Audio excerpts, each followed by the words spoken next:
हात धुन्छौ र साबुन पानीले धुन्छु नि कति बेला धुन्छौ र छिनछिनमै धुन्छु नि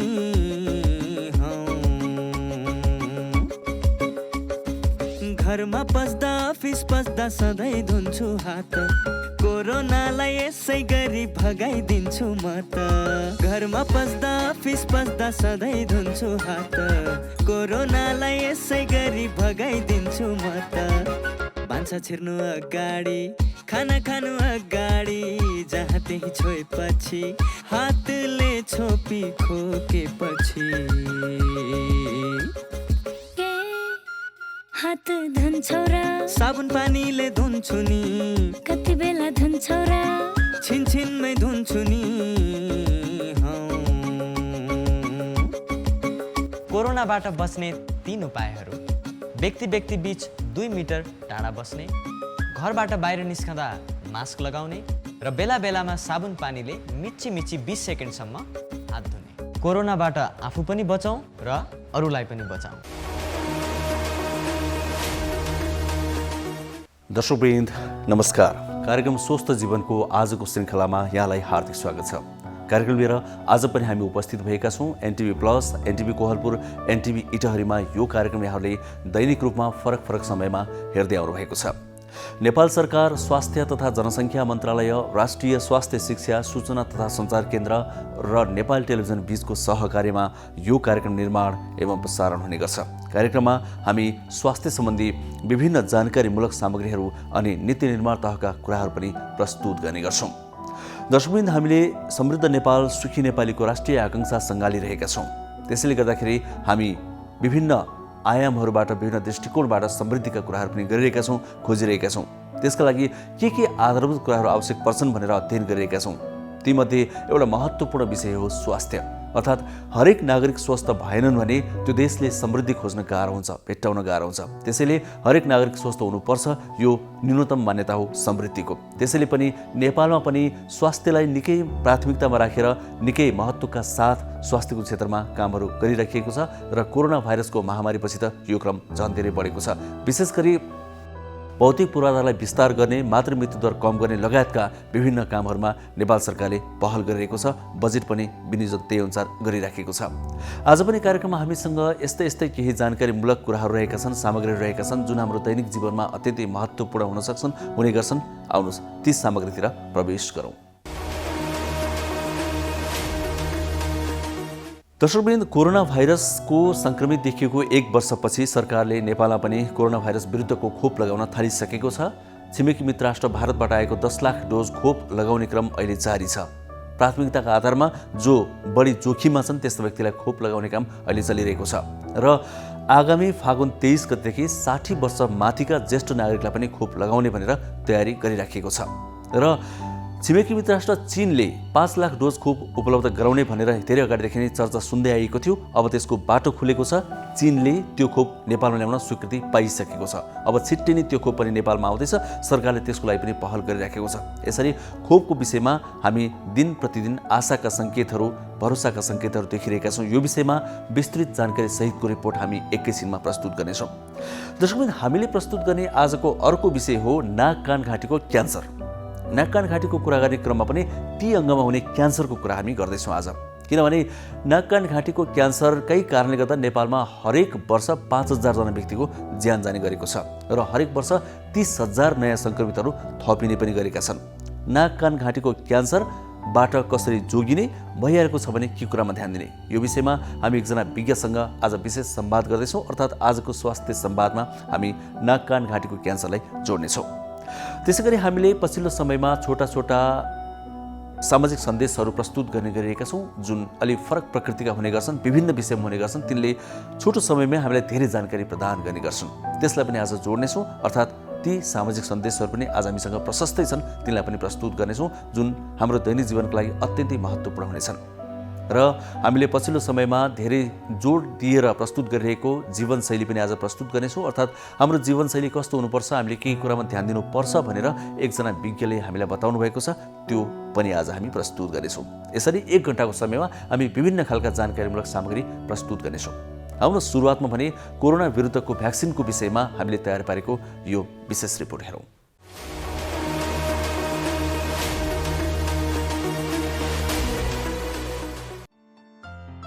सरकारले आगामी 23 फागुनदेखि 60 वर्ष माथिका ज्येष्ठ नागरिकलाई कोभिड-19 विरुद्धको खोप दिने भएको छ। 23 फागुनदेखि खोप स्थानीय स्वास्थ्य संस्थाले सञ्चालन गरेका खोप केन्द्रमा समेत पठाइने स्वास्थ्य तथा जनसङ्ख्या मन्त्रालयले जनाएको छ।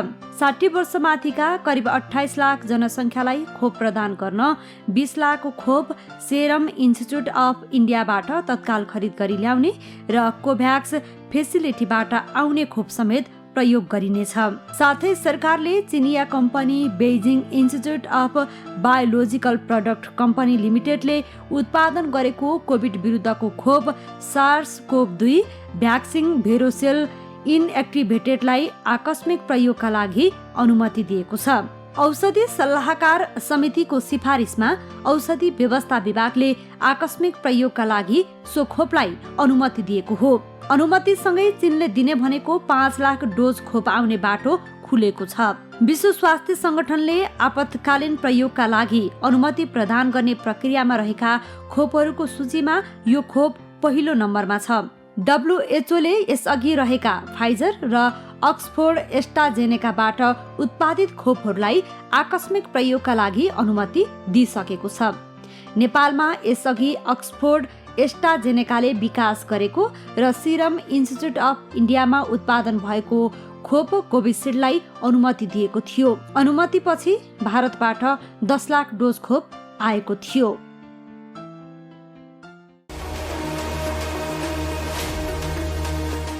नमस्ते, म डाक्टर सरिना राज भण्डारी। म चाहिँ ENT अथवा नाक कान घाँटीको सर्जन र फेसियल प्लास्टिक सर्जन हो। यो चिसोको मौसममा, यो सिजनमा चाहिँ मान्छेहरूलाई चाहिँ थुप्रो प्रब्लमहरू आउँछन्, जस्तै रुगाखोकी, स्निजिङहरू हुने, नाकबाट पानी बग्ने, नाक बन्द हुने, त्यो सँगसँगै घाँटीको प्रब्लमहरू जस्तै घाँटी खसखसाउने, खोकी लाग्ने, सुक्खा खोकी लाग्ने प्रब्लमहरू हुन्छन्। त्यसमाथि अहिले कोभिडको एरा पनि छ। It's a very difficult time. त्यही कारणले गर्दा चाहिँ तपाईहरूले यो मौसममा चाहिँ अभोइड गर्नुपर्ने कुराहरू, चिसो कुराहरू, स्मोकिङ गर्नुहुन्छ भने प्लिज त्यो पनि अलिकति कन्ट्रोल गर्नु अथवा छोड्नु होला। अनि खानपानमा पनि चिल्लो, पिरो, अमिलोहरू चाहिँ अलिकति कम गर्नुहोस्, सो द्याट तपाईँको घाँटीको प्रब्लम पनि धेरै नहोस्। अनि मास्क चाहिँ अनिवार्य रूपमा प्लिज लगाउनु होला। त्यो चाहिँ हाम्रो एकदमै सेफ्टी प्रिकसन नै हो। मास्क पनि तपाईँहरूले त्यो कपडाको मास्क र भाल्भको मास्क भन्दा पनि सर्जिकल मास्क लाउनु भयो भने त्यो एकदमै बेटर छ। अनि तपाईँको यो रुगाखोकीको लागि चाहिँ अब मोस्ट मान्छेहरूलाई चाहिँ कोभिड नै हो कि भनेर पनि डर लाग्छन्, बट देन यो चाहिँ सिजन एकदमै कमन हो रुगाखोकीको लागि। त्यही कारणले रुगाखोकी नहोस् भनेर तातो पानीको बाफ लिने, मन तातो पानी खाने, नुन पानीले कुल्ला गर्ने, तिनीहरू पनि गर्न सक्नुहुन्छ। But then please stay safe. हजुरहरूलाई कोभिडकै शङ्का छ, त्यसको ज्वरो आइरहेछ, तपाईँहरूलाई नाकबाट स्मेल आएन, खानाको टेस्ट आएन भने तपाईँलाई कोभिड टेस्ट गर्दा पनि केही फरक पर्दैन। नेगेटिभ आयो भने राम्रै हो, पोजिटिभ आयो भने त्यही अनुसार हामी तपाईँहरूको ट्रिटमेन्ट गर्छौँ। बट देन मान्छेहरूलाई चाहिँ यो कोभिडको टेस्ट गर्ने र भनेर मान्छेहरू चाहिँ धेरै तर्सिन्छन् आजकल। त्यस्तो चाहिँ नसोच्नु होला, कोभिड टेस्ट गर्नुभएको पनि राम्रै हो। अनि घाँटीको लागि चाहिँ मोस्टली तपाईँको घाँटीमा केही अड्किने त्यस्तो प्रब्लमहरू छ भने सिधै मेडिकलमा गएर एन्टिबायोटिक चाहिँ नलिनु होला है। अब एकपल्ट डक्टरसँग सल्लाह लिएर एलर्जीको कारणले हो कि ग्यास्ट्रिकको कारणले हो कि साँच्चै नै इन्फेक्सन नै हो, त्यो बुझेर मात्र मेडिसिन्स लिनु होला। अंगदान महादान, मृत्यु पश्चात नाश हुने मानव शरीरका अङ्गहरूको दान गरौँ, पुण्य कमाऊ। नमस्कार है काका। नमस्कार। होइन, रेडियोमा ध्यान दिएर के सुनिरहनु भएको हो? रेडियोमा अङ्गदान गरौँ पुण्य कमाऊ भनेर भनिराखेको छ, त्यही सुनिराखेको नि। अङ्गदान भनेको के हो? यो अङ्गदान पनि गर्न मिल्छ र? ल सुन्नुहोस् काका, हाम्रो शरीर मृत्यु पश्चात नाश भएर जान्छ। नाश भएर जाने शरीरका विभिन्न भाग जस्तै छाला, कलेजो, आँखा, मुटु लगायतका अङ्गदान गरेर अन्य व्यक्तिको शरीरमा राख्न सकिन्छ। कुनै व्यक्ति वर्षौँदेखि मृगौलाको रोगी, अन्धोपनको समस्याबाट पीडित भएका छन्, त्यस्ता समस्याबाट ग्रसित भएका बिरामीहरूले नयाँ जीवन पाउँछन् काका। अङ्गदान गर्न मिल्ने रहेछ। यस्तो कार्यमा त हामी पनि आजैदेखि लागिहाल्नुपर्छ। ओहो, आजैदेखि यो कार्यमा लागिहालौँ। ल काका, म घरतिर लागेँ है। कहाँ घरतिर लाग्ने? हामीलाई पनि अङ्गदान गर्ने ठाउँसम्म पुर्याउनु परेन नाम दर्ता गर्न। उहाँहरूले त नाम दर्ता गराइसक्नुभयो, तपाईँहरूले नि। नमस्ते, म डाक्टर दीपा पाण्डे। अहिलेको समयमा यो कोरोनाको महामारी एकदम बढ्दो अवस्थामा छ र सङ्क्रमितको सङ्ख्याहरू पनि दिन प्रतिदिन बढ्दै गइरहेको छ र त्यसै कारणले गर्दाखेरि हामीले चाहिँ यो हाम्रो रोगसँग लड्ने शक्ति, रोग प्रतिरोधात्मक क्षमताहरू बढाउनु पर्ने अवस्था आएको कारणले गर्दाखेरि बिहान उठ्ने बित्तिकै तपाईँले आफ्नो बिहान तातो पानीहरू पिउने, त्यसको साथसाथै योगासनाहरू गर्ने, प्राणायामहरू गर्ने, अनि त्यस्तै गरेर ध्यान, मेडिटेसन र रिल्याक्सेसन टेक्निकहरू गर्ने। यसको साथसाथै खानेकुराहरूलाई पनि खानेकुराहरू पनि व्यवस्थित गरेर खाने, प्राकृतिक तरिकाको खानपिनहरूलाई बढी मात्रामा जोड दिने, जस्तै भिटामिन रिच, सी रिच भएको खानेकुराहरू, त्यस्तै गरेर प्रोटिन बढी भएको खानेकुराहरू, यस्तै गरेर भेजिटेरियन खानेकुराहरूलाई चाहिँ बढीभन्दा बढी मात्रामा ध्यान दिने। यस्तै गरेर जस्तै कि तपाईँलाई केही समस्याहरू छ, निन्द्राहरूदेखि लिएर हरेक कुराहरू चाहिँ एकदम महत्त्वपूर्ण भूमिका खेल्ने भएको भएर राम्रो निन्द्राको लागि पनि तपाईँले जस्तै एकदम गाह्रो अवस्थाहरूमा छ भने जस्तै मालिसहरू गर्ने, त्यस्तै गरेर तातो पानीमा खुट्टाहरू डुबाउने जस्ता प्राकृतिक उपचार पद्धतिहरू गर्न सक्नुहुन्छ। यस्तै गरेर जस्तै तपाईँ कतै जानुहुन्छ या कतै गएर आउनुहुन्छ भने पनि जस्तै जलनेतीहरू भयो, जलनेती गर्ने, त्यस्तै गरेर नुन पानीले कुल्ला गर्ने जस्ता उपचार पद्धतिहरूलाई पनि कन्टिन्यू गर्न सक्नुहुन्छ। यस्तै गरेर बाफहरू दैनिकी रूपमा बिहान एक टाइम, बेलुका एक टाइम बाफहरू लिने, अनि त्यस्तै गरेर बाफहरू लिनुको साथसाथै आफूलाई सहज हुने तरिकाले चाहिँ एक्सर्साइजहरू जस्तै कि वकिङहरू पनि यहीँ घरभित्रै सकिन्छ कि कतातिर सकिन्छ, वकिङहरू गर्ने जस्ता कामहरू गर्नुभयो भने हाम्रो रोगसँग प्रतिरोधात्मक क्षमता बढाउनलाई चाहिँ सजिलो हुन्छ, जसले गर्दा चाहिँ तपाईँलाई कोरोनासँग लड्नलाई चाहिँ सहज बनाउँदछ।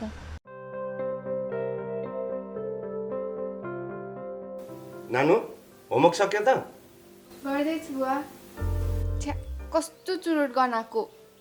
होइन, चुरोट खाएकै छैन। थाहा छ। हजुरले कौसीमा, घर बाहिर आँगनमा, बाटोमा चुरोट खाएर हिँडेको देखेको छु मैले। कहिलेकाहीँ मात्रै हो के?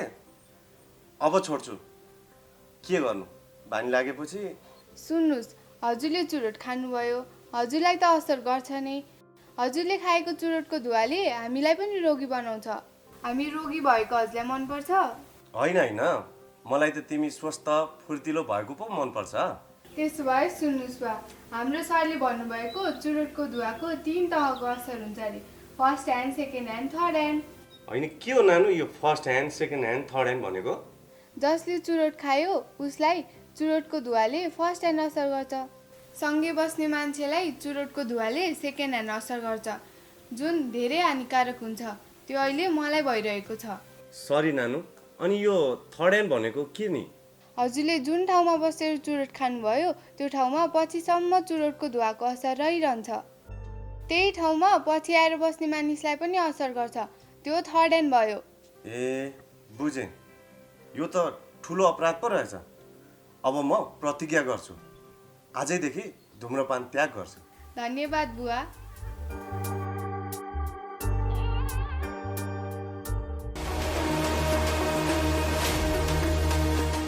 दर्शकवृन्द, अब एकैछिन नाक कान घाँटीको कुरा।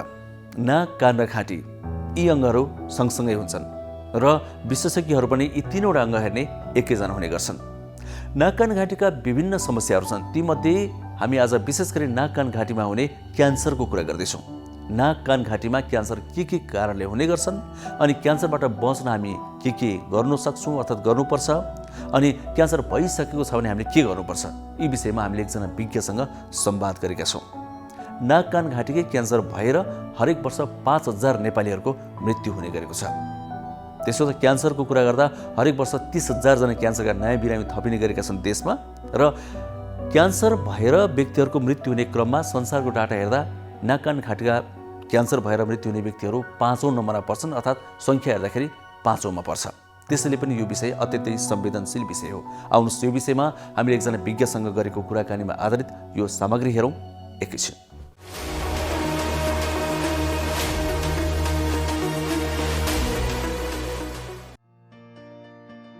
नेपालमा मुख घाँटीको क्यान्सरका बिरामीको संख्या दिन प्रतिदिन बढ्दै गएको छ।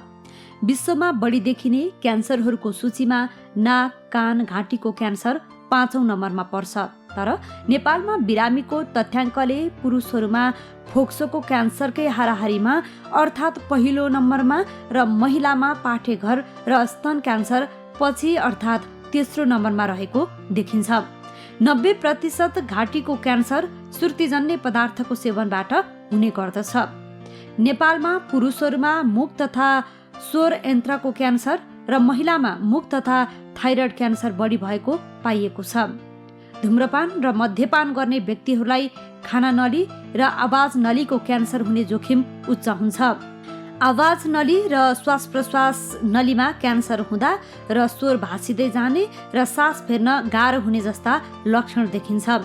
थाइरोइड क्यान्सर पनि धेरैलाई भएको पाइन्छ। समयमा राम्रो उपचार गरे 80 देखि 90% थाइरोइड क्यान्सर निको हुन सक्छ। सुर्तीजन्य पदार्थ र मद्यपान सेवन नगर्ने व्यक्तिलाई घाँटीको क्यान्सर हुने जोखिम 80% कम हुन्छ। नाक कान घाँटीको क्यान्सर हुने कारण र उपचार लगायतका विषयमा केन्द्रित रहेर नाक कान घाँटी रोग विशेषज्ञ डाक्टर तोरण केसीसँग हामीले संवाद गरेका छौँ। नाक बन्द हुने, हड्डी बाङ्गो हुने, कुनै कारणले नाकमा मासु पलाउने, कान कुहिने समस्याहरू, घाँटीमा कुनै स्वेलिङहरू भएर फुलेर आयो इत्यादि विभिन्न समस्या जुन हाम्रो कन्ट्रोलमा छैन हुन्छ।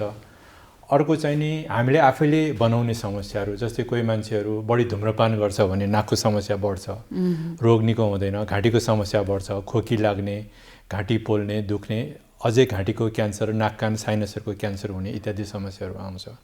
अर्को कुरा चाहिँ नि सरकारले गर्नुपर्ने काम पोल्युसन, साउन्ड पोल्युसन होइन, वातावरणमा फोहोर छ, धुलोहरू छ, यस्तो जुन 70 वर्ष 80 वर्षसम्म बाँच्नुपर्ने मान्छे अकालले 10 वर्षमा मर्छ। फेरि हस्पिटल जानुपर्ने कुरा भयो। यो चाहिँ नि गभर्मेन्टले गर्नुपर्ने कुरा हो, जुन हाम्रो बसमा छैन। हाम्रो बसमा यति हो कि हामी मास्क लगाएर हिँड्न सक्छौँ, इत्यादि कुराले असर पारिरहेको छ। किनभने पोल्युसनसँग डाइरेक्टली इन्भल्भ भयो।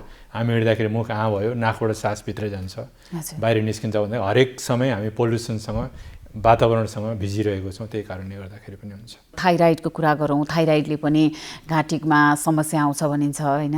कस्ता कस्ता यी लगायत कस्ता कस्ता समस्याहरू आउने गर्छ त? नेपालीमा बुझ्दाखेरि दुईवटा छ।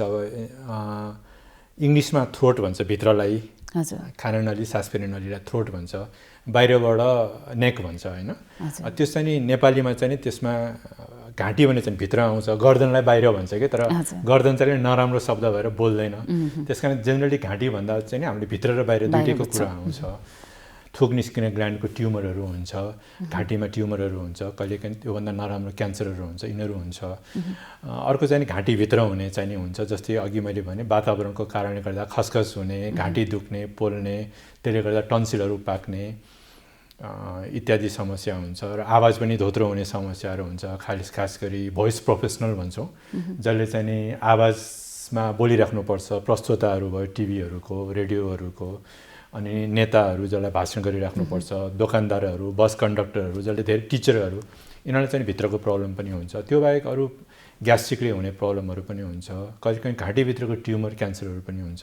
यिनीहरू चाहिँ नि कमन प्रब्लमहरू प्रायः देखिने प्रब्लम हो। तर अब हामीहरू कुन हस्पिटलमा काम गर्छ त्यही हस्पिटल अनुसार पनि केसहरू आउने हुन्छ। त्यसकारण ठ्याक्कै देशको स्ट्याटिस्टिक्स र एउटा हस्पिटलको तथ्याङ्ककोमा चाहिँ नि अलिकति फरक चाहिँ नि पर्छ। त्यही पनि जेनरली रुगा खोकीहरू नै बढी देखा पर्छन्। डाक्टर साहब, जस्तै यहाँले भनिहाल्नु भयो धेरै बोल्ने मान्छेहरूलाई चाहिँ घाँटीको आवाजको समस्या पनि हुन्छ, धोत्रो हुने समस्या पनि हुन्छ। धोत्रो हुन्छ जुन भन्नुभयो नि, त्यो चाहिँ के कारणले हो त? लगातार बोलिराख्यो भने यो त मसलै हो। घाँटीभित्रको यहाँ भोइस बक्स हुन्छ, जसमा चाहिँ दुईवटा गिटारको तार जस्तो दुईवटा तार हुन्छ, त्यो हामीले बोल्दाखेरि हल्लिन्छ।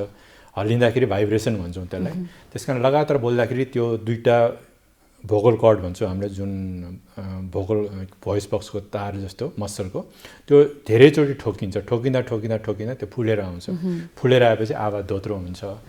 र त्यसको लागि चाहिँ नि अब प्रिभेन्टिभ कुराहरू भिन्दै छ, कसरी कम गर्ने भनेर। तर त्यो बाहेक कोही मान्छे चुरोट पिउँछ, दिनभरि हिँड्नुपर्छ, चिच्याएर बस्नुपर्छ, अनि पोल्युसनमा धेरै काम गर्नुपर्छ, जस्तै धुलो भएको ठाउँहरूमा भने उसलाई अझै चाँडै हुने सम्भावना बढी हुन्छ। बोल्न त परिहाल्यो, बोल्नुदेखि बाहेक त्यसलाई जोगाउनको लागि चाहिँ के कुरामा ध्यान दिनुपर्छ त? जोगाउन त पहिला आफू सचेत हुनु पर्यो। किनभने आवाज बिग्रिन लागेको मान्छेलाई थाहा हुन्छ, किनभने घाँटी क्लियर गर्ने बानी हुन्छ कि, त्यो बिग्रिन लाग्दाखेरि गर्ने बानी, घाँटी क्लियर गर्ने बानी, त्यो फर्स्ट साइन हो। घाँटी बिग्रेको। दोस्रो लक्षण चाहिँ नि बिहान चाहिँ राम्रो हुन्छ, साँझ पर्दै गएपछि चाहिँ आवाज बसेको जस्तो घाँटी क्लियर गरिराख्नुपर्ने समस्याहरू बढ्छ। त्यो पनि लामो भयो भने चाहिँ आवाज धोत्रो भएर जान्छ, रुगा लागेको जस्तो आवाज, मेरो आवाज बिग्रेको आवाज जस्तो आवाज हुन्छ, त्यो चाहिँ धोत्रो भयो। त्यस्तो भयो भने चाहिँ नि लामो टाइम लगातार बोल्नु भएन, चर्को स्वरमा आफ्नो शक्ति, आवाज बनाउने शक्ति, आवाजको इन्टेन्सिटी भन्दा बढी बोल्नु भएन। अनि पानीहरू राम्रो पिउनु पऱ्यो, जिउलाई भित्रबाट हाइड्रेसन गर्नु पऱ्यो, भिजाउनु पऱ्यो। अब धेरै रक्सी खाने, अब सिगरेट पिउने कुलतहरू छ भने त्यसबाट पर बस्नु पऱ्यो। खास गरी त्यो चाहिँ नि जसलाई धोत्रो हुने समस्या छ उसले त छोड्नु नै पर्छ, छोडेको राम्रो। भनेपछि आफूले पनि गर्न सकिने अवस्था हुन्छ नै हैन। र यति कुरा हैन हामीले जुन बार्दै पनि गाह्रो हुन्छ भने यसको उपचारहरू चाहिँ के छ त? हिस्ट्री लिनुपर्छ। हिस्ट्री भन्छ कहिलेदेखि भयो, कसरी भयो, उसको मैले अघि भने जस्तो बानी के छ, बोल्नुपर्ने काम हो कि बोल्ने काम होइन तर आफै धोत्रो हुन थाल्यो 1-2 महिनादेखि भनेपछि, अथवा चुरोट पनि खान्छ भनेपछि त्यस्तो मान्छेलाई क्यान्सर नै हो कि भन्ने शङ्का पनि गर्नुपर्छ। जसको चाहिँ धेरै बोलिरहन्छ तर उहाँको सिगरेट पिउने लत छैन भने क्यान्सर होइन, धेरै बोलेर भित्र सुन्यो कि भित्र बोल्ने ठाउँमा गाँठहरू पऱ्यो कि भन्ने सम्झिनुपर्छ। भनेपछि पिउनेहरूको लागि चाहिँ क्यान्सर हुने बढी सम्भावना हुन्छ। एक्ज्याक्टली हुन्छ। अझ कोही हुन्छ नि रक्सी खाने तर पानी नमिसाइकन घुटघुट खाने, उनीहरूलाई अझै बढी क्यान्सर हुन्छ। भोइस फोक्स, किनभने खाना खाने नली र सास फेर्ने नली नजिकै हुन्छ, त्यहीँ भिजेरै जान्छ त्यो पनि रक्सी। अनि त्यसले गर्दाखेरि त्यसले पनि इरिटेसन गरेर भयो र सिस्टमबाट गएर ब्लडबाट गएर फोक्स के अरे कलेजोबाट गएर फेरि सिस्टममा आएर त्यसले पनि बिगार गर्छ भन्दाखेरि दोहोरो इफेक्ट पर्छ अनि क्यान्सरहरू बढी डर हुन्छ तिनीहरूलाई।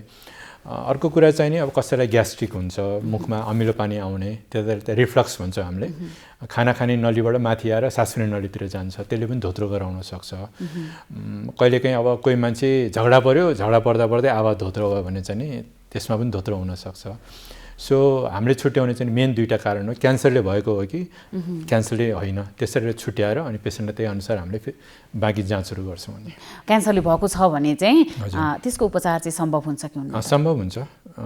खालि अब कुन स्टेज भन्छौँ नि हामी जेनरली, कति बढेको छ भित्र घाउ कत्रो ठुलो छ त्यही अनुसार चाहिँ नि एउटा गाइडलाइन हुन्छ, यसमा यो गर्ने यसमा यो गर्ने भनेर त्यही गाइडलाइन गऱ्यो भने घाँटीको क्यान्सर चाहिँ नि अरू क्यान्सरहरूभन्दा सुरुमै भेट्यो भने उपचार राम्रो छ। कहिलेकाहीँ 95, 96%, 98%सम्म पनि सुरुको स्टेजमा भेट्दा ठिक हुन्छ। भनेपछि घाँटीको समस्या अलिकति थोरै लक्षणहरू देखिएपछि चाहिँ डाक्टरलाई भेट्नुपर्छ, भेट्न चाहिँ अनिवार्य भयो। खास गरी 2 देखि 3 हप्ता भनौँ न लगातार छ भने डाक्टरलाई देखाउनु राम्रो। त्यो भयो भने पहिलो स्टेजमा थाहा भयो भने पूर्ण रूपमा सन्चो हुन सक्छ। पूर्ण रूपमा सन्चो हुन्छ। 95% भन्दा पूर्ण रूप नै भन्छौँ हामीले। हो नि। खास गरी थाइरोइड भनेको के हो, के कारणले हुन्छ डाक्टर साहब? थाइरोइड भनेको चाहिँ एउटा ग्रन्थि हो जुनबाट चाहिँ नि हामीलाई जुन तत्त्व निस्किन्छ, जुनबाट केमिकल भनौँ न सजिलो भाषामा, त्यो तत्त्व चाहिँ नि शरीरमा जान्छ, त्यसले चाहिँ नि जिउको सञ्चालनमा मद्दत गर्छ, फुर्ती ल्याउँछ भनौँ न, एउटा इन्धन हो। त्यो थाइरोइडको काम चाहिँ नि त्यो, अरू क्याल्सियम बनाउँछ, अरू बनाउँछ, त्यो भिन्दै कुरा। मेन कुरा हर्मोन निकाल्छ। अनि त्यो हर्मोन निकालेपछि चाहिँ नि एउटा हर्मोन कम भयो भने एउटा समस्या देखिन्छ जिउमा, त्यो हर्मोन बढी भयो भने पनि एउटा समस्या निस्किन्छ, उसले बढी निकालिदियो भने पनि एउटा समस्या देखिन्छ। एउटा पार्ट यो भयो। त्यसमा चाहिँ थाइरोइड ग्ल्यान्डहरू सुनिएको केही पनि हुँदैन, नर्मलै हुन्छ, तर आफ्नो लक्षण चाहिँ नि हर्मोन बढी घटी भएर देखाउँछ। अर्को पार्ट चाहिँ थाइरोइड स्वेलिङ नै हुन्छ कि ट्युमरले जस्तो भने फुलेर आउँछ, त्यो फुलेर आयो भने चाहिँ प्रायः हामीले हेर्छौँ। अब त्यो चाहिँ नि फुलेर आउनेलाई चाहिँ थाइरोइड ट्युमर भन्छ। ट्युमर चाहिँ नि क्यान्सरस पनि हुनसक्छ, क्यान्सरवाला ट्युमर पनि हुनसक्छ, अथवा क्यान्सरको लक्षण छैन तर बिना क्यान्सरको ट्युमर मात्रै पनि हुनसक्छ, बेनाइन भन्छौँ जुन, त्यो हुनसक्छ। र 2टाको आधारमा कुन छ त्यसलाई निर्कल गरेपछि मात्रै अनि एउटा ट्रिटमेन्टको एउटा गाइडलाइन अनि हामीले पेसेन्टलाई के गर्ने, के गर्न सकिन्छ, के गर्दा राम्रो हुन्छ हामीहरूले उहाँसँग कुरा गर्छौँ। भने जस्तै डाक्टर साहब यो थाइरोइडको अपरेसन गर्दाखेरि चाहिँ कस्ता कस्ता समस्याहरू आउन सक्छन्? 2-4वटा कुरामा भर पर्छ। एउटा कुरा त थाइरोइड ग्ल्यान्डको साइजमा भर पर्छ, जति ठुलो भयो त्यति जटिलता आउने सम्भावना बढी हुन्छ। हामीले खोल्दाखेरि काट्नु पनि बढी पर्छ, तिनीहरू ठुलो ट्युमरलाई काट्नुपर्छ। अर्को कुरा क्यान्सरहरू छ भने त्यसमा क्यान्सर भयो भने त्यो ट्युमर छ भने त्यसको बाहिर पनि सरेको हुन्छ, त्यस्तोमा टाँसिएको हुन्छ। कति नर्भ नसाहरू, आवाजको नसाहरूसँग, रगत बग्ने धमनीहरू भन्छौँ, जेनरली नर्भ पनि भन्छन् मान्छेले, आर्टरी भेनहरूसँग, त्योसँग टाँसिएको हुन्छ। त्यो छुटाउँदाखेरि जटिलता आउन सक्छ, यस्तो आउन सक्छ। अर्को चाहिँ नि स्किलफुल हो, जति स्किल भयो सर्जरीमा, जति लामो टाइम काम गर्यो, जति स्किल भयो त्यसमा चाहिँ जटिलता आउने सम्भावना कम हुन्छ। त्यही पनि हामीले जटिलताको बारेमा सम्भावनाको बारेमा बिरामीहरूसँग अगाडि नै भनेको पनि हुन्छौँ। जटिलतामध्ये अब यो इन्फेक्सनहरू पनि हुनु हुँदैन, इन्फेक्सन एउटा कमन जटिलता हो। त्यो बाहेक दायाँ बायाँ थाइरोइडको मुनतिर आवाज आउने नसा बसेको हुन्छ। त्यो नसामा चाहिँ कहिलेकाहीँ काटियो भने ड्यामेज भयो भने चाहिँ आवाज धोत्रो हुनसक्छ। दुइटै काटियो, थाइरोइडको टोटल थाइरोइड निकाल्ने अपरेसन गर्दैछौँ, दुइटै काट्यो भने त मान्छेलाई अपरेसन थिएटरमै सास फेर्न गाह्रो हुन्छ, निकाल्नै सकिँदैन। सास यति हुन्छ कि दम भएर ज्यान जान लाग्यो जस्तो मान्छे हुन्छ। त्यो त एकदम सिरियस जटिलता हो। तर पनि एकतिर प्राय भयो भने चाहिँ नि त्यसलाई पनि हामीले केही गर्न सक्छौँ पछि पनि। एउटा यो जटिलता भयो। अर्को चाहिँ दुईटा लोब हुन्छ कि थाइरोइडको दायाँ बायाँ दुईटा ग्रन्थि हुन्छ टाँसेर बसेको, दुइटै निकाल्दाखेरि चाहिँ त्योभन्दा पछाडि अर्को 4वटा मोटरको सानो सानो ग्रन्थिहरू हुन्छ जसलाई प्याराथाइरोइड ग्ल्यान्डहरू भन्छ, त्यसलाई पनि बचाउनुपर्छ। त्यो बचाएन भने पछि हात झमझम हुने, हात बाउडिने हुन्छ। त्यो चाहिँ एकदमै नराम्रो समस्या हो।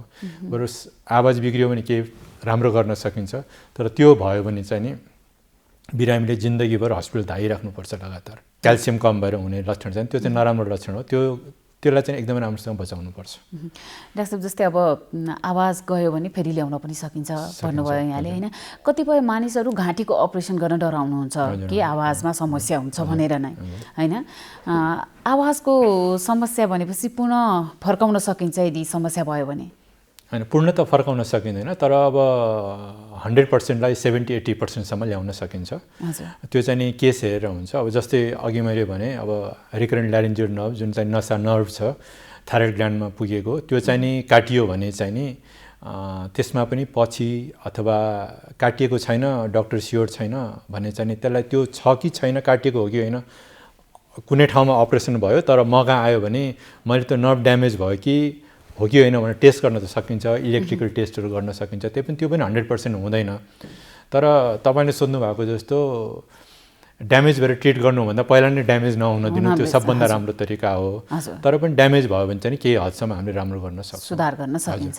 डाक्टर साहब, जस्तै अब यो घाँटीको अपरेसन गरिसकेपछि चाहिँ कति समयमा देखाइराख्नु पर्ने हुन्छ अनि यसको के कुरामा ध्यान दिनुपर्ने हुन्छ डाक्टर साहब? अब थाइरोइडको अपरेसनमा भनौँ न, अब बेनाइन छ, क्यान्सर होइन भने चाहिँ नि युजली हामीले बिरामीहरूले आधा मात्रै निकालेको छ भने चाहिँ नि 1.5 महिना र क्यान्सर होइन भने चाहिँ नि ट्युमर मात्रै थियो भने चाहिँ नि 1.5 महिना या 2 महिनापछि चाहिँ एउटा थाइरोइडको हर्मोनको टेस्ट गर्नुपर्छ। र त्यसपछिबाट कहिलेकाहीँ हामी 1 वर्ष 2 वर्षपछि फेरि अल्ट्रासाउन्ड गराउँछौँ। त्यसपछि एउटा फलोअप जेनरली गर्दैनौँ कन्डिसन हेरेर। तर त्यो ग्ल्यान्ड चाहिँ नि ट्युमर चाहिँ नि क्यान्सरस हो भने चाहिँ नि अब त्यसमा पनि 3वटा थरीको क्यान्सर या 2टा थरीको क्यान्सर चाहिँ अलिक कमन छ भनौँ न।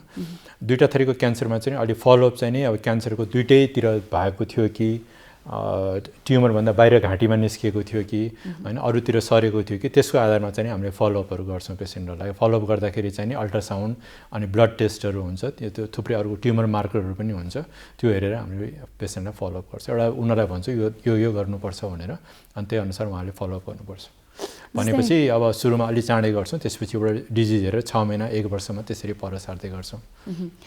जस्तै अघि हजुरले भन्नुभयो बढी त अल्कोहल सेवन गर्नेलाई क्यान्सर हुन सक्छ भनेर भन्नुभयो, होइन? क्यान्सर भयो भने चाहिँ यसका लक्षणहरू चाहिँ कस्ता हुन्छन् डाक्टर साहब? अब घाँटीभित्र चाहिँ नि अब जिब्रो र उसको कुरा नगरौँ, होइन? यहाँदेखि सुरु हुन्छ। घाँटीभित्रको निल्ने ठाउँ र हाम्रो सास फेर्ने ठाउँ नजिकै हुन्छ, दुईटा जोडिएकै हुन्छ भयो भने। त्यो भयो भने खाना खाने नलीको पनि हुनसक्छ, ती नजिकै छ। सास फेर्ने नलीको पनि हुनसक्छ। खाना खाने नली भयो भने सुरुमा थाहा हुँदैन, अलिअलि पेन हुन्छ, खाना अड्किएको जस्तो हुन्छ।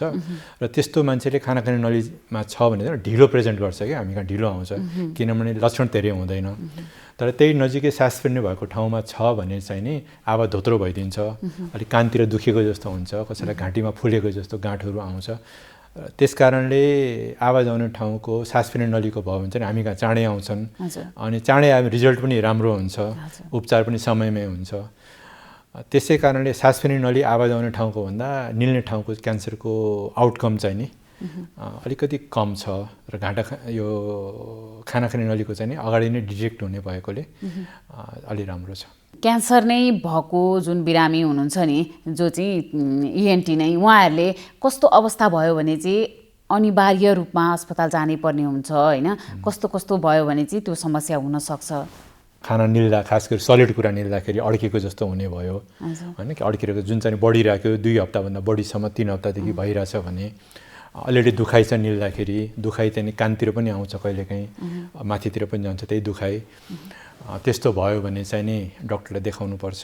अर्को चाहिँ सास फेर्नलीमा आवाज धोत्रो भयो भने, आवाज घ्यार भयो भने, खोकी लागिराख्यो भने, खोक्दाखेरि कहिलेकाहीँ रगत आयो भने, र त्यसमाथि पनि त्यो मान्छे अथवा पर्सन चाहिँ नि सिगरेट खाने बानी छ, क्रोनिक स्मोकर हो, रक्सीहरू सेवन गर्छ भने चाहिँ नि चाँडै देखाउनु पर्ने जरुरत हुन्छ। जस्तै अब टन्सिल पनि भनिन्छ नि, घाँटीमा टन्सिल पनि हुन्छ होइन, यो टन्सिल र यसमा चाहिँ कतिको फरक छ? टन्सिल र थाइरोइडमा समस्या उस्तै समस्या देखिन्छन् कि लक्षण? होइन, यो थाइरोइड चाहिँ एउटा ग्रन्थि भयो जसले हर्मोन निकाल्छ, बडीको सञ्चालन मेटाबोलिजममा पर्छ। मतलब त्यसका लक्षणहरू दुख्दाखेरि त हामीलाई घाँटी नै दुख्छ। टन्सिलको क्यान्सर चाहिँ नि एकदम कम हुन्छ।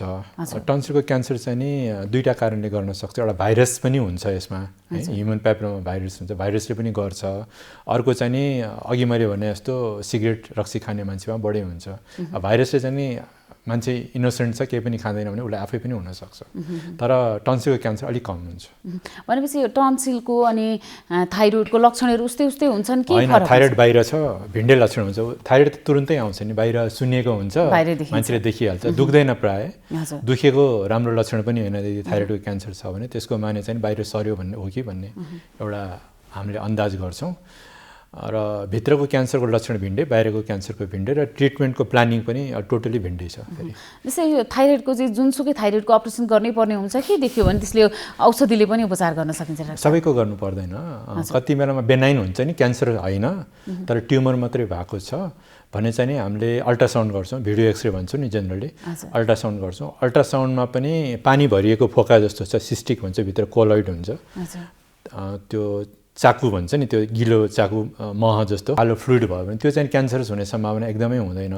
सानो पनि छ अनि फुलेको मात्रै छ, पेसेन्टलाई पनि केही गरेको छैन भने केही गर्नु पर्दैन। त्यस्तो पेसेन्टलाई हामीले 6 महिना 1 वर्षमा फलोअपमा राख्छौँ। बडीमा एउटा सुईको जाँच गराउँछौँ, त्यति हो। र त्यसमा चाहिँ अल्ट्रासाउन्डमा चाहिँ डिफ्रेन्ट पिक्चर दियो, शङ्कास्पद छ भने अल्ट्रासाउन्ड गराउँछौँ, अलि चाँडै फलोअप गराउँछौँ। चाँडै आउनु है, तपाईँको बढ्यो भने के भयो भने त्यसमा चेन्ज भयो भने अपरेसन गर्नुपर्छ भन्छौँ।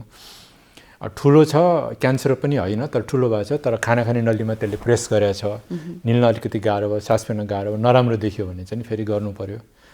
तर क्यान्सरै हो, अल्ट्रासाउन्ड भिडियो एक्सरे गर्दाखेरि क्यान्सर जस्तो लक्षण देखिन्छ। त्यसमा एफएनएसी सुईको जाँचमा खोजेर पानी निकालेर टेस्ट गरिन्छ, जुन बायोप्सी जस्तै, त्यसमा पनि क्यान्सर जस्तो देखियो भने चाहिँ नि चाँडै गर्नु पर्यो अपरेसन। त्यसमा चाहिँ हामीले कुर्न मिलेन, कुर्न मिलेन। जस्तै अब यी समग्र घाँटीका समस्याहरू हुन नदिनको लागि चाहिँ हामीले विशेष गरी के कुरामा ध्यान दिनुपर्ने हुन्छ डाक्टर साहब?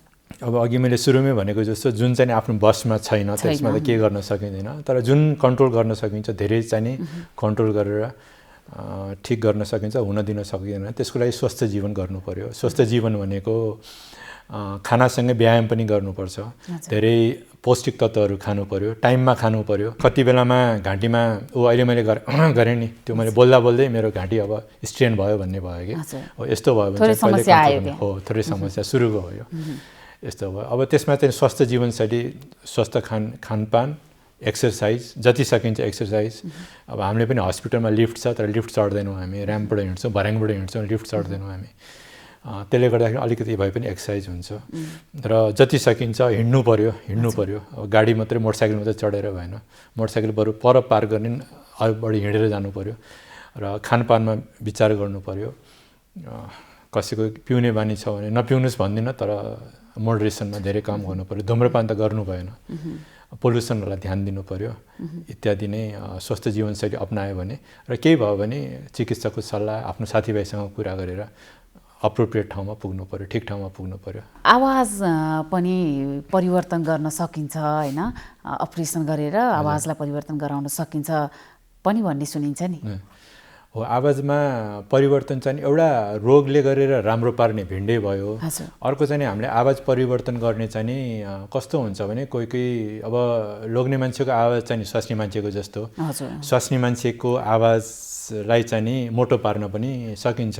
अब त्यो प्रिन्सिपल चाहिँ एकदम सजिलो छ। यो चाहिँ नि अब म्युजिकमा इन्ट्रेस्ट छ भने त्यो गिटारको तार हुन्छ नि, लामो तार भयो भने मोटो हुन्छ, लामो तार भयो भने आवाज मोटो आउँछ भने लो पिच भयो आवाज, अनि छोटो छ भने तिखो आवाज आउँछ होइन। त्यस्तै लोग्ने मान्छेको भोकल कर्ड अघि मैले भने नि तार जस्तो, त्यो चाहिँ लामो हुन्छ, त्यही भएर पिच चाहिँ नि मोटो हुन्छ, मेरो पिच मोटो छ होइन। स्वास्नी मान्छेको छोटो हुन्छ भोकल कर्ड, मान्छे पनि सानो छोटो हुन्छ, आवाज तिखो हुन्छ। त्यसकारण हामीले स्वास्नी मान्छेको आवाज लोग्ने मान्छेमा जस्तो गर्नु पर्यो भने त्यही भोकल कर्डलाई प्ले गर्ने मात्रै हो, छोटो र लामो पार्ने मात्रै हो। मान्छेको आवाज छ, कति ट्रान्सजेन्डरहरू पनि आउँछ हामी कहाँ आजकल भनेको, उहाँहरू हेर्दाखेरि केटीहरूको ड्रेस गर्नुहुन्छ तर आवाज बोलेपछि थाहा हुन्छ नि, अनि भोइसको लागि आउनुहुन्छ। अनि भोइस चाहिँ हामीहरू चाहिँ उहाँहरूको अब आवाजलाई चाहिँ हामीले त्यो मेल हो नि त उहाँ त होइन बाई बर्थ, अनि भोकल कर्डलाई छोटो पार्ने सर्जरी गर्छौँ भनेपछि। अनि आवाज चाहिँ तिखो भयो अनि। तर अब मान्छे एबिसी मान्छे छ भने अब आफ्नो रिलेटिभले सुन्यो भने यहाँको रेजोनेन्स भन्छौँ हामीले, रेजोनेन्स चाहिँ उस्तै हुन्छ तर आवाज चाहिँ केटीको जस्तो भएर जान्छ कि। अब फोनमा चाहिँ फलानु हो भने चाहिँ चिनिन्छ तर आवाज चाहिँ मसिनो हुन्छ कि। भनेपछि आवाज तिखो हुन्छ। यसलाई यो प्रविधि कहिलेदेखि नेपालमा सुरु भयो? नेपालमा त म भन्न सक्दिनँ, मलाई इन्ट्रेस्ट भएर मलाई भनेको कसले गर्छ भनेर। तर प्रविधि भन्दा पनि आफूले गर्ने सर्जरी हो, कुनै स्पेसल इन्स्ट्रुमेन्टहरू चाहिने भनेपछि आफ्नो इन्ट्रेस्टको कुरा हो। नेपालमा गर्न आवाज चेन्ज गर्न मन लाग्यो भने त्यो पनि सकिन्छ। यो चाहिँ नि अब यो ट्रान्सजेन्डरहरू चाहिँ धेरै थाइल्यान्डमा होइन, अनि यो फिलिपिन्स अनि यो कोरियातिर धेरै गराउँछन् कि यो सर्जरी।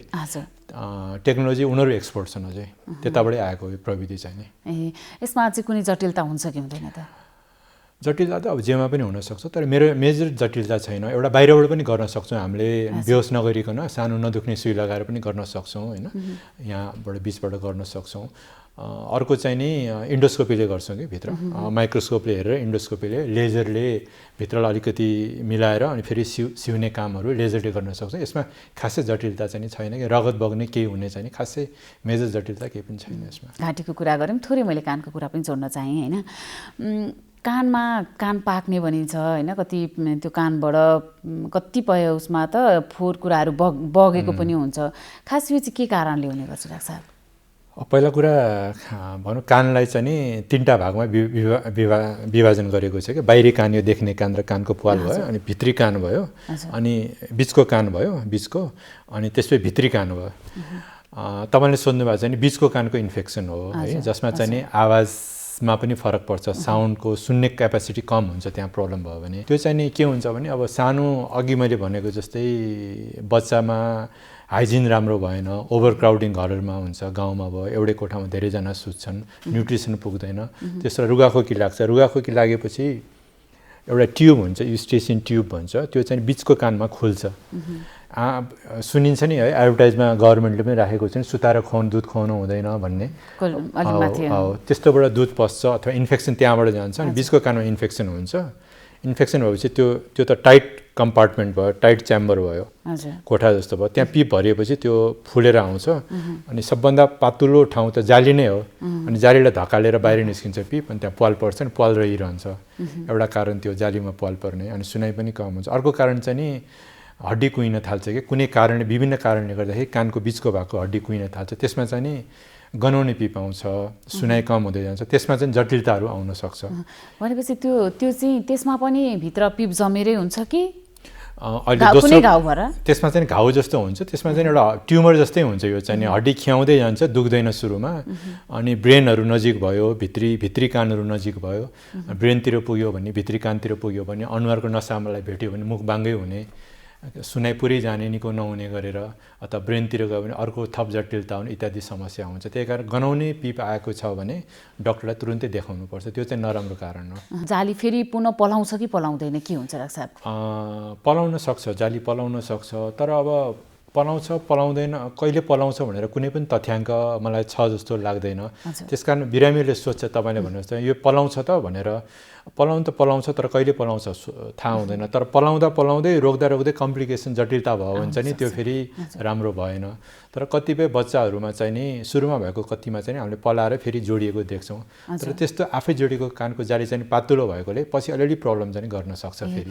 भनेपछि यो कानको जाली फेर्ने पनि भनिन्छ नि डाक्टर साहब, जस्तै त्यो कानको जाली फेरेको चाहिँ कतिको उपयुक्त हुन्छ होइन, त्यो फेर्दा राम्रो हो कि यसले चाहिँ कतिको फाइदा गर्ने हुन्छ त? होइन, फेर्दा त डेफिनेटली राम्रो भयो, दुईवटा फाइदा भयो। एउटा त पछि जटिलता आउने सम्भावना, अघि मैले भनेको सम्भावना गयो, हरायो होइन, दोस्रो भनेको उसको कानको सुनाइ पनि इम्प्रुभ हुन सकिन्छ, गर्न सकिन्छ। 100% नभए पनि कन्डिसन अनुसार केही इम्प्रुभ हुन्छ। त्यसपछिबाट थर्ड कुरा भनेको स्विमिङ गर्ने सक्ने भयो, नहुँदाखेरि कान बचाउनु परेन होइन। कति बेलामा कान पाकिराख्छ, डक्टर कहाँ जाने झन्झट खर्च घट्यो, इत्यादि त फाइदा नै। भनेपछि जाली फेरिसकेपछि पानी पर्दा पनि कुनै समस्या हुँदैन, हामी नर्मल मानिसको कान जस्तै नै हुन्छ। कति बेला थाहा पनि हुँदैन अपरेसन गरेको थियो भनेर। यदि कसैको होइन कुनै कारणवश जाली फेर्न मिल्दैन भने चाहिँ त्यसको चाहिँ उपचार के हुनसक्छ त डाक्टर साहब? जस्तै अब कसैको त पाकिरहने समस्या पनि हुन्छ। होइन, नफेर्नु हुने त छँदै छैन त्यस्तो, जहाँसम्म मलाई लाग्छ होइन। नसा नै सुकेको छ भने चाहिँ नि अब जाली फेर्दा पनि सुनाइ चाहिँ इम्प्रुभ हुँदैन, तर जाली लगाएर चाहिँ नि कानलाई चाहिँ बन्द गर्न सकिन्छ। त्यो जटिलता फेरि आउँदैन नि, सुनाइ इम्प्रुभ हुँदैन तर जटिलता त बन्द भयो नि आउन सक्ने सम्भावना, त्यो फाइदा भयो कि। डाक्टर जस्तै अहिले अब नेपालमा होइन इएनटी सबैको भनौँ न नाक कान घाँटीको उपचार पद्धतिहरू चाहिँ कस्तो छ त नेपालमा? नेपालमा नाक कान घाँटी मात्रै होइन, स्वास्थ्यमा सबैको उल्लेखनीय सुधार भएको छ, धेरै सुधार भएको छ। यो सुधारको कारण चाहिँ नि नयाँ जनशक्तिहरू आयो, डक्टरहरू नयाँ बन्यो। अब अहिले धेरै हजार भइसक्यो होइन। पहिला अब म हुँदाखेरि 2000 डक्टर थियो भने अहिले 30,000 पुगिसक्यो, कति छ मेडिकल काउन्सिलको रेजिस्ट्रेसन अनुसार पुगिसक्यो। त्यसले गर्दाखेरि कम्पिटिसन बढ्यो, हस्पिटलहरू खुल्यो। पहिला मेडिकल कलेज थिएन, अहिले सबै क्षेत्रमा मेडिकल कलेजहरू छ, सर्भिसहरू पाए होइन।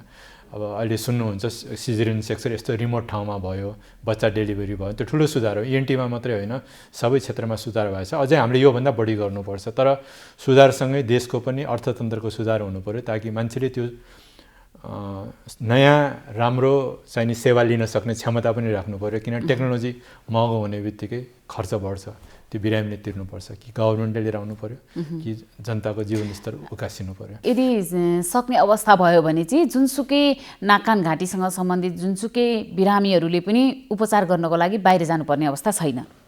बाहिर अवस्था धेरै मेजोरिटीमा छैन। पहिला चाहिँ सेकाइको लागि जान्थे, धेरैजना जस्तोहरू जान्थे। अब आजकल रोबोटिक सर्जरी भन्ने सुन्नुभयो होला, रोबोटले गर्ने, तर सर्जन त त्यो हुन्छ। रोबोट गर्ने सर्जरी, इन्डोस्कोपले गर्ने सर्जरी एउटै हो, त्यो एउटा टेक्नोलोजिकली एउटा फ्यान्सी कुरा मात्रै हो म भन्छु है, त्यो मात्रै हो। तर मेजोरिटी 95 केसेसहरू सबै नेपालमै हुन्छ। तर बाहिर जाने कसैलाई मन छ भने पनि हामीले रोक्न सक्दैनौँ, तर यहाँ डक्टरसँग सोधेर अलिकति आफू नलेजेबल भएर जाँदाखेरि बाहिर पनि सजिलो हुन्छ उहाँहरूलाई कुरा गर्नु।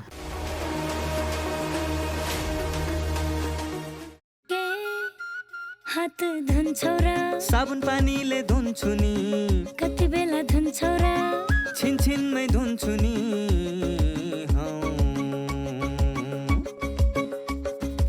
घरमा पस्दा अफिस पस्दा सधैँ धुन्छु हात, कोरोनालाई यसै गरी भगाइदिन्छु म त। घरमा पस्दा अफिस पस्दा सधैँ धुन्छु हात, कोरोनालाई यसै गरी भगाइदिन्छु म त। भान्सा छिर्नु अगाडि, खाना खानु अगाडि, जहाँ त्यही छोएपछि हातले छोपी खोकेपछि।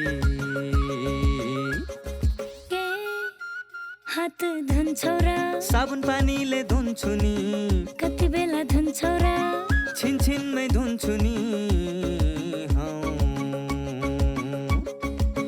कोरोनाबाट बच्ने 3 उपायहरू: व्यक्ति बीच 2 मिटर टाढा बस्ने, घरबाट बाहिर निस्कँदा मास्क लगाउने र बेला बेलामा साबुन पानीले मिची 20 सेकेन्डसम्म हात धुने। कोरोनाबाट आफू पनि बचाउँ र अरूलाई पनि बचाउँ। नमस्ते, म डाक्टर राजु पङ्गेनी, म छाती रोग विशेषज्ञ। म आज विभिन्न श्वास प्रश्वास रोगसँग सम्बन्धित समस्याहरू र यसमा कोरोनाले गर्दा पार्ने असरहरूको बारेमा बताउँदैछु। यो तपाईहरुमध्ये जसलाई पनि यो श्वास प्रश्वाससँग सम्बन्धित दीर्घ रोगहरू छन्, जसलाई सीओपीडी, क्रोनिक ब्रोन्काइटिस या ब्रोन्कियल आज्मा, या कसैलाई चाहिँ इन्टरस्टिशियल लङ डिजिज या लङ फाइब्रोसिस या पुरानो निमोनिया या टिबीको कारणले यो फोक्सोमा जति पनि समस्याहरू, दीर्घ समस्याहरू छन्, उहाँहरूलाई यदि कोरोना इन्फेक्सन भयो भने यो दीर्घ समस्याको चाहिँ अचानक एट्याकहरू आउन सक्ने सम्भावना रहन्छ।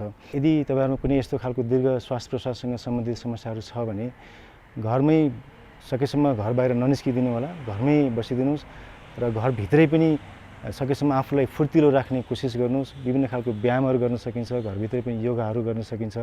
यो श्वास प्रश्वाससँग सम्बन्धित यो फिजियोथेरापी एक्सर्साइजेसहरू पनि गर्न सकिन्छ र सँगसँगै प्रोटिनयुक्त यो पोषिलो आहारहरू पनि गर्दै गर्नु होला। घरमा पनि सकेसम्म आफू बाहिर हिँड्ने आधा घन्टासम्म हिँड्नुभयो भने पनि शरीर अलिक फुर्तिलो रहन्छ र केही समस्या पर्यो जस्तै सास फेर्न अचानक गाह्रो भयो, ज्वरो आयो या चाहिँ खकार बाक्लो हुन थाल्यो, खकारमा पहेँलोपना आउन थाल्यो या खकारमा रगत आउन थाल्यो, कुनै पनि लक्षणहरू देखियो भने चाहिँ नजिकैको स्वास्थ्य चौकीमा स्वास्थ्य कार्यकर्ता या डाक्टरसँग सम्पर्क राख्नुहोला। र यदि केही समस्या परेर तपाईँहरूसँग कुनै डाक्टरको नम्बर छ, तपाईँलाई पहिलादेखि देखाइराख्नु भएको डाक्टर हुनुहुन्छ भने उहाँहरूलाई फोनमा सम्पर्क गरेर उहाँहरूसँग सोधेर यो विभिन्न उपायहरू चाहिँ अवलम्बन गर्नुहोला। र अर्को चाहिँ यो कोरोनाबाट बच्नको लागि जति पनि हामीले कुराहरू गर्छौँ, सामाजिक दूरी कायम गर्ने, बाहिर हिँड्दाखेरि मास्कको प्रयोग गर्ने, सरसफाइमा ध्यान दिने, यी सबै कुराहरू गरिदिनु होला।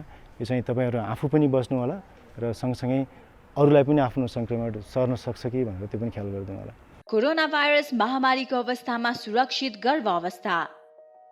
गर्भावस्था एक विशेष अवस्था हो, चाहे कोरोना भाइरस कोभिड-19 महामारीको बेला नै किन नहोस्।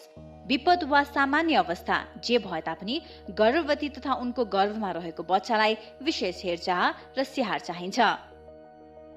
गर्भवतीमा पनि कोरोना भाइरसको संक्रमण हुन सक्छ, त्यसैले कोभिड-19 का लक्षणका साथै गर्भावस्थामा देखिन सक्ने खतराका लक्षणहरूबारे जानकारी राखौं।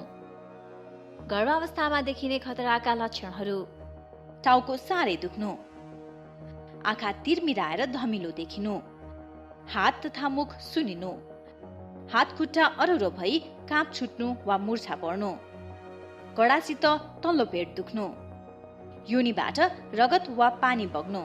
यी मध्ये कुनै पनि खतराका लक्षणहरू देखा पर्ने बित्तिकै तुरुन्तै नजिकैको स्वास्थ्य संस्थामा जाँच्न लैजानु पर्दछ। नियमित गर्भवती जाँच तथा खतराका लक्षणको समयमै पहिचान गरी गर्भावस्थालाई सुरक्षित बनाऊ। कोभिड-19 सम्बन्धी कुनै पनि जिज्ञासा वा परामर्श चाहिएमा पैसा नलाग्ने कल सेन्टर 1115 वा 1133 मा सम्पर्क गरौँ।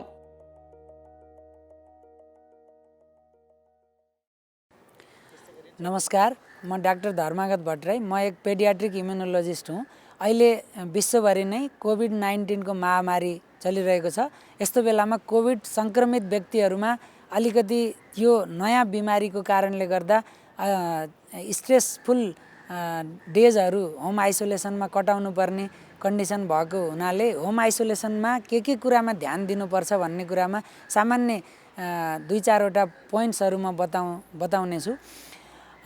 कोभिड सङ्क्रमण भइसके पछाडि एकदमै सघन लक्षणहरू आइसकेको छ भने त अस्पताल नै बस्नु जरुरी हुन्छ। यदि सघन सिम्टमहरू आएको छैन भने सघन सिम्टमहरूमा एकदमै पर्सिस्टेन्ट लगातार ज्वरो आइरहने र श्वास प्रश्वासमा समस्या हुने नै सबभन्दा प्रमुख लक्षणहरू हुन्। यो लक्षणहरू छैनन् भने हामी स्टेबल कन्डिसनमा छौँ भने घरमै होम आइसोलेसन बस्न सक्छौँ। तर होम आइसोलेसनमा बस्दाखेरि केही कुराहरूमा अत्यन्तै ध्यान पुर्याउन जरुरी हुन्छ। यदि सम्भव भएसम्म तपाईँले आफ्ना शरीरका भाइटल साइनहरू चेक गर्न जरुरी हुन्छ। सबभन्दा पहिलो भनेको टेम्परेचर। तपाईँले टेम्परेचर नापिरहनु पर्यो र एउटा पल्स अक्सिमिटरबाट तपाईँको शरीरमा अक्सिजनको स्याचुरेसन कति छ भनेर सानो यो सिम्पल हामी सबैले आफ्नो घरमा चेक गर्न सकिने एउटा सामान्य उपकरणबाट चेक गर्न सकिन्छ। यो चाहिँ चेक गर्न सकियो। दोस्रो भनेको तपाईँको आफ्नो जीवनशैलीमा सामान्य स्वास्थ्यमा दिनुपर्ने ध्यान पुर्याउनु पर्ने कुराहरू हुन्छ। त्यसमा सबभन्दा पहिलो कुरा भनेको तपाईँले प्रशस्त झोल कुराहरू, फ्लुइड, प्लेन्टी अफ फ्लुइड्स, झोल कुराहरू खानुपर्छ। यसमा झोल कुराको साथसाथै सन्तुलित आहार पनि खान जरुरी पर्छ। र दोस्रो कुरा भनेको त्यो बेलामा हाम्रो शरीर अत्यन्तै कमजोर भएको हुन्छ, शरीरमा थकान महसुस हुन्छ र मसलहरूमा पेन पनि हुने हुँदा त्यति बेला हामीले पूर्ण रूपमा अगाउने, त्यति बेला टेस्ट लस हुन्छ, हाम्रो गन्ध र टेस्ट त्यति धेरै नपाउने कन्डिसन भएको हुनसक्छ। त्यो भए बावजुद पनि हामीले भोजनमा केही कमी ल्याउनु हुँदैन। फ्लुइड, यो झोल पदार्थ र भोजन प्रशस्त रूपमा गरिरहनु पर्यो। हाम्रो शरीरको भाइटल साइन्सहरू लिइरहनु पर्यो, भाइटल साइन्सहरू चेक गरिरहनु पर्यो र त्यो सँगसँगै हाम्रो शरीरमा पहिला नभएको कुनै नयाँ साइन्स लक्षणहरू, कुनै र्यासहरू अथवा नयाँ जस्तो ज्वरो आउने त्यस्तो प्रकारको कुनै साइन सिम्टम आएको छ कि छैन भनेर हामीले ध्यान दिनु पर्यो। यो बाहेक हामीले दैनिक रूपमा स्वस्थ जीवनशैली अपनाउनुको लागि जे गर्न सकिन्छ त्यो सबै हामीले गर्न सकिने भयो। यदि हामीमा पटक्कै लक्षण छैन भने हामीले व्यायाम पनि गर्न सकिन्छ। तर हाम्रो शरीरमा फ्याटिक छ, हाम्रोमा माइल्जिया छ भने त्यस्तो अवस्थामा त्यसले गर्दा प्रतिकूल असर पार्न सक्छ। त्यस्तो बेलामा हाम्रो शरीरले जति टोलरेट गर्न सक्छ त्यति मात्रै हामीले चाहिँ व्यायाम गर्नुपर्ने हुन्छ। र यस्तो बेलामा हामीले यो चाहिँ हाम्रो आफ्नो शरीरलाई बचाउने कुरा गऱ्यौँ भने त्यति बेला होम आइसोलेसनमा हामी हाम्रो शरीरमा कोरोना भाइरस भइरहने भएको कारणले गर्दाखेरि हामीबाट अरू कुनै व्यक्ति सङ्क्रमित हुन नदिनलाई त्यसमा एकदमै ध्यान पुर्याउनु पर्यो। सामाजिक दूरी कायम गर्नु पर्यो र आफूले युज गरेका शौचालयहरू घरको अरू सदस्यहरूलाई युज गर्न दिनु भएन। त्यसले गर्दा सङ्क्रमण फैलिन सक्ने सम्भावना हुन्छ। यति कुरा अपनाइयो भने चाहिँ हामीले आफूमा भएको सङ्क्रमण अरूमा फैलिनबाट बचाउन सकिन्छ। यसबाट हाम्रो आफ्नो व्यक्तिगत सुरक्षा पनि हुने भयो र हाम्रो परिवारका अरू सदस्यहरू यसबाट सङ्क्रमण हुनबाट बच्ने भए। यति कुरा हामीले ध्यान पुर्याउन सकियो भने हाम्रो होम आइसोलेसनको जुन अवधि छ त्यो चाहिँ सजिलोसँग कटाउन सकिन्छ भन्ने लाग्छ। दर्शकवृन्द, फेरि पनि स्वागत छ कार्यक्रममा। एनटिभी प्लस, एनटिभी कोहलपुर र एनटिभी इटहरीमा यहाँहरूले दैनिक रूपमा फरक समयमा हेर्दै आउनुभएको छ। यो कार्यक्रम विभिन्न सामाजिक सञ्जालहरूमा पनि छौँ हामी, त्यो एक किसिममा जानकारी दिन्छौँ। यतिखेर भने जीवनशैलीको कुरा गरौँ। हामी पछिल्लो समयमा अल्छी भएका छौँ, हामी शौखिन भएका छौँ, हामीले शारीरिक अभ्यासहरू कम गर्न थालेका छौँ, हामी स्वादको लागि खानेकुरा खान थालेका छौँ। त्यसले गर्दा हामीले धेरै कुराहरूमा आफूलाई पछि पारिरहेका छौँ। अर्थात् स्वास्थ्यको कुरा गर्ने हो भने हामीले धेरै रोगहरू निम्त्याइरहेका छौँ। त्यसो भए हाम्रो दैनिक जीवन कस्तो हुनुपर्छ, खानपान कस्तो हुनुपर्छ, अभ्यासहरू के कति कसरी हुनुपर्छ, यी विषयहरू समेटिएको एउटा सेगमेन्ट हेरौँ एकैछिन, मेरो जीवनशैली।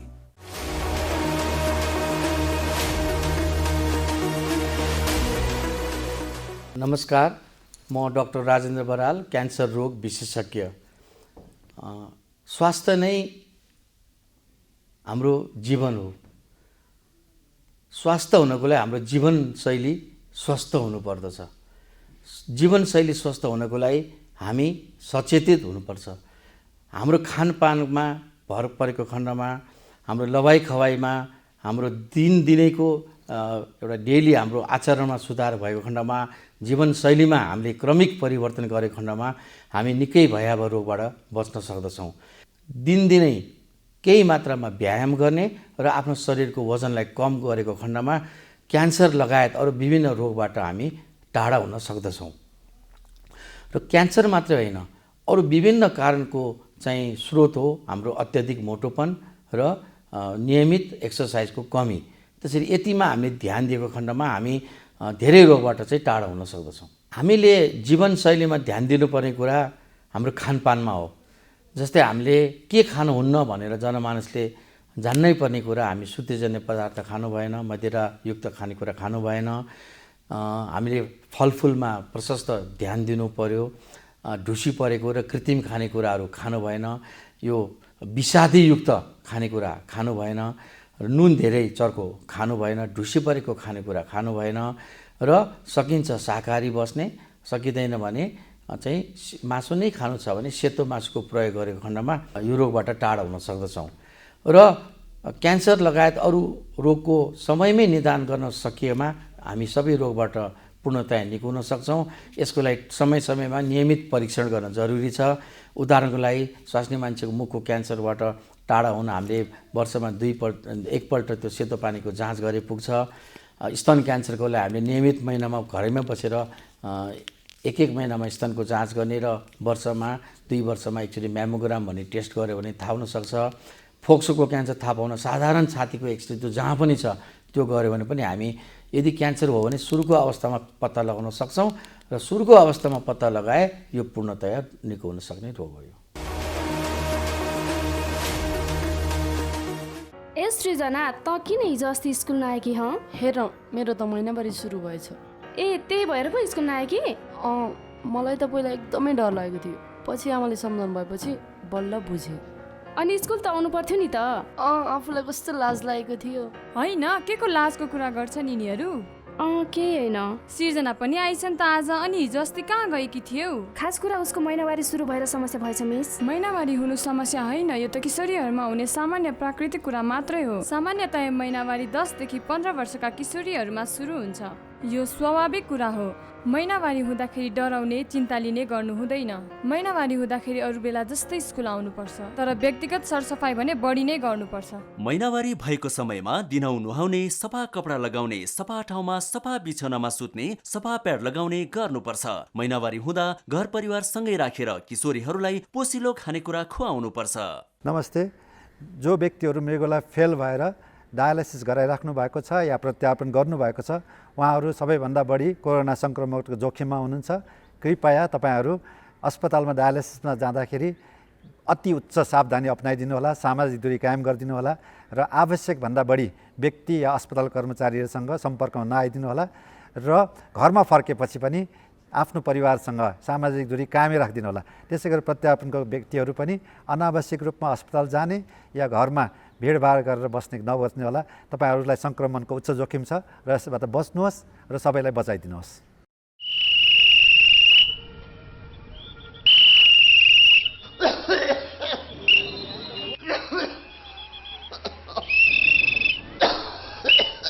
यो मान्छेले यसरी लगातार खोक्नु थाल्नुमा कति भयो? धेरै भयो। 2 हप्ताभन्दा बढी लगातार यसरी खोकी लाग्नु त टिबी रोगको लक्षण हो है। टिबी रोग नजिकैको स्वास्थ्य संस्थामा गए खकार चताउनुहोस्, पैसा लाग्दैन। नरो टिबी रोग लाग्यो भने बाँच्दैन। 6 महिनादेखि 8 महिनासम्म नियमित रूपमा नटुटाइकन ओखती खायो भनेदेखि टिबी रोग पुरा निको हुन्छ र बिरामीले ओखती खान थालेपछि यो रोग अरूलाई सर्दा पनि सर्दैन। हो, अनि औषधि कतिको महँगो छ नि? फ्री स्वास्थ्य संस्थाहरूमा निःशुल्क पाइन्छ, पैसा तिर्नु पर्दैन। तपाईँ ट्राफिक हो कि डाक्टर हो? कसरी थाहा पाउनु हो? मलाई पनि टिबी रोग लागेको थियो। मैले नियमित रूपमा ओखती सेवन गरेँ, रोग पुरा निको भयो। अहिले हेर्नुहोस् त कस्तो तन्दुरुस्त छु। त्यसो भए यो भाइलाई यतैबाट सिधै लगेर स्वास्थ्य संस्थामा खखार जोन लैजान्छु। कृपया आजदेखि नै क्षयरोग विरुद्धको अभियानमा एकजुट हौँ। नमस्ते, म डाक्टर निपुञ्ज श्रेष्ठ, बालरोग विशेषज्ञ। अहिले यो कोभिड-19 इन्फेक्सनको जुन एउटा महामारी जुन सुरु भएको छ, यसमा चाहिँ बालबालिकाहरू पनि उत्तिमै जोखिममा छन्। हामीले बालबालिकाहरूलाई यो कोभिड इन्फेक्सनबाट जोगाउनु धेरै जरुरी देखिन्छ। अब बालबालिकालाई जोगाउनको लागि हामीले जुन ठुलो मान्छेहरूको लागि भन्छौँ त्यस्तै नै हो। मास्कको प्रपर युज हुनु पर्यो, हात टाइममा धोइराख्नु पर्यो, ह्यान्ड सेनिटाइजरहरू युज गरिराख्नु पर्यो, सोसियल डिस्टेन्स मेन्टेन गर्नु पर्यो। बच्चाहरू बाहिर गएर अरूसँग धेरै घुलमिल हुनु भएन, घरमै बसिराख्नु पर्यो। यति हामीले गऱ्यौँ भने हामीले बालबालिकाहरूलाई पनि यो कोभिड-19 को इन्फेक्सनबाट बचाउन सक्छौँ। यो भन्दै बच्चाहरू जब घरमा हुन्छन्, उसलाई घरमा चाहिँ एउटा ह्याप्पी इन्भाइरोमेन्ट पनि हामीले राखिदिनु पर्यो। बुवा आमाले बच्चालाई के गरेर खुसी राख्न सकिन्छ हैन, उसको इन्ट्रेस्ट के छ, म्युजिक गर्न चाहन्छ कि आर्ट गर्न चाहन्छ कि कुनै खेल घरभित्रै खेल्न चाहन्छ कि, त्यो सबमा बुवा आमा पनि इन्भल्भ भएर उसलाई चाहिँ खुसी राख्न सक्नुभयो भने उसलाई यो सिनारियो जुन अहिले कोभिड सिनारियो छ त्यसबाट हामी सुरक्षित राख्न सक्छौँ र उसको मानसिक र शारीरिक विकासमा पनि हामी मद्दत गर्न सक्छौँ जस्तो चाहिँ हामीलाई लाग्छ। काकी कता हिँड्नु भएको? रुगा खोकी लागेर सन्चो नभएको धेरै भयो, औषधि लिन हिँडेँ कि म त। हो, म पनि अस्ति बिरामी हुँदा एन्टिबायोटिक औषध किनेर खाकी थिएँ। मसँग बाँकी छ, त्यही खाँदा भइहाल्छ नि, किन जानु पर्यो र? हिँड्नुहोस्, मसँग औषध लिएर जानु होला। ल जाऊ। कहाँ जाने कुरा हुँदैछ? बहिनीकोमा एन्टिबायोटिक रहेछ, त्यही लिन चल लाकी। कहाँ त्यसरी एन्टिबायोटिक खानुहुन्छ त? स्वास्थ्य कर्मीको सिफारिस बिना मैले छोरीलाई एन्टिबायोटिक औषधि खुवाउँदा रोग बल्झेर छोरीले कति धेरै दुःख पाए। तुरुन्त स्वास्थ्य कर्मी कहाँ गएर जचाएर मात्र औषधि खानुहोस्। तपाईँ यहाँ आएर धेरै राम्रो गर्नुभयो। एन्टिबायोटिक औषधिको दुरुपयोगले बारम्बार रोग बल्झिएर निको हुन गाह्रो हुन्छ र हामी सबैलाई जोखिममा पारेको छ। त्यसैले सधैँ स्वास्थ्य कर्मीको सिफारिसमा मात्र एन्टिबायोटिक औषधि पुरा मात्रामा र पुरा अवधि सेवन गर्ने गरौँ।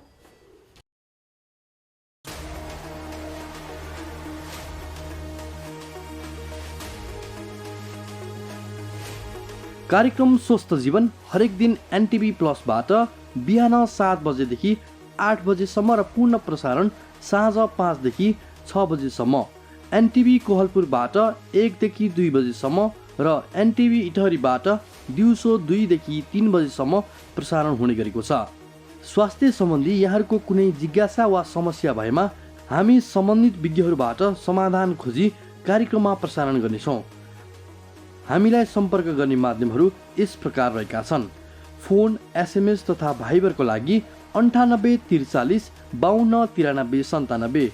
Email swasthjivan@ntv.org.np। यस कार्यक्रमको बारेमा आफ्नो सल्लाह, सुझाव र प्रतिक्रिया पनि यहाँहरूले यिनै माध्यम मार्फत दिन सक्नुहुनेछ। साथै कार्यक्रममा के कस्ता सामग्री, विषय वा विज्ञहरू समेट्नु पर्ला भन्ने विषयमा पनि सुझाव दिन सक्नुहुन्छ। कार्यक्रम यहाँहरूले सामाजिक सञ्जाल मार्फत पनि हेर्न सक्नुहुनेछ। YouTube Nepal television, mobile application Nepal television, Facebook facebook.com/naptv2041।